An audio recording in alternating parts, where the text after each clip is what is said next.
बात बताओ। हाँ अगर कोई बात झूठ बोलने से डिफेमेशन केस होती है, हाँ आपने जो पढ़ा इसके ऊपर मैं आपके ऊपर डिफेमेशन केस भी कर सकता। कर सकते हैं। पहली बात, आप झूठ बोल रही है। गडकरी जी को नहीं पता था कि ऐसी स्थिति आ जाएगी। उन्होंने सोचा इंटरव्यू है, दे देते हैं, पत्रकार में क्या सवाल पूछेगी, दबा देंगे। लेकिन उन्होंने जब तीखे सवाल पूछते तो गडकरी जी, जो कि हमारे वर्तमान केंद्रीय सरकार में परिवहन मंत्री हैं, भागते हुए नजर आए।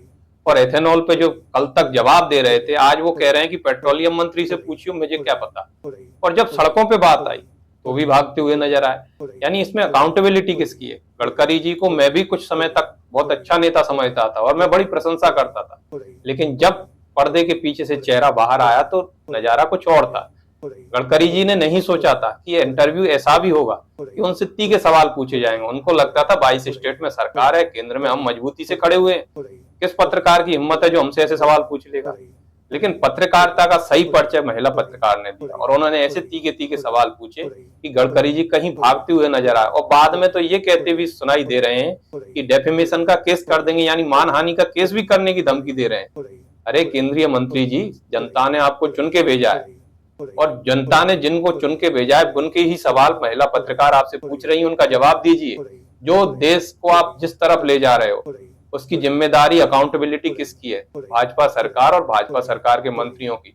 जवाब तो आपको आज देना पड़ेगा, कल देना पड़ेगा और हमेशा देना पड़ेगा। सत्ता में जो भी पार्टी बैठेगी हमेशा उसको जवाब देना पड़ेगा, क्योंकि देश की नागरिक और देश की जनता का पैसा ही आप लोग उपयोग कर रहे हो, आप लोग अपने घरों में कर रहे हो। तो ऐसी पत्रकारिता हमको पहली बार देखने को मिली है 2014 के बाद कि केंद्र सरकार में बैठे किसी मंत्री से इतने तीखे सवाल पूछे गए। तो ऐसी महिला पत्रकार को मैं सराहनीय कार्य करने के लिए धन्यवाद देना चाहूंगा और तमाम देश के नागरिकों से कहना चाहूंगा कि सत्ता में बैठे सभी लोग और सभी नेताओं से अगर आप ऐसे ही सवाल पूछते रहे तो ये देश एक दिन बदल जाएगा। अगर आप इसी तरह चुप रहे और सवाल नहीं पूछोगे और जवाब नहीं मांगोगे तो हमारा हाल भी वही होगा जो हमारी पड़ोसी देशों का हो चुका है। तो इस बारे में आपकी क्या राय है? धन्यवाद। जय हिंद, जय भारत।